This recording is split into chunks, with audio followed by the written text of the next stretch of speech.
আগের সপ্তাহে শুক্রবার গণেশের খুবই ব্যথা যন্ত্রণার জন্য অনুকূল ঠাকুরের মন্দিরে গেছিলাম সকাল সকাল।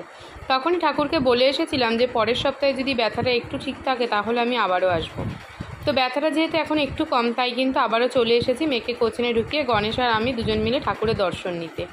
ঠাকুরকে নমস্কার করে বাড়ির জন্য একটু ঠাকুরের মিষ্টি নিয়ে চলে আসলাম বাড়ি। এরপর ঝটপট করে লেগে গেলাম রান্নায়, কারণ রান্নার কাজ খানিকটা গুছিয়ে গেলেও সবটা তো আর করে যেতে পারিনি। এখন বাজে ধরো ওই 7:30 কি 7:45 মতো।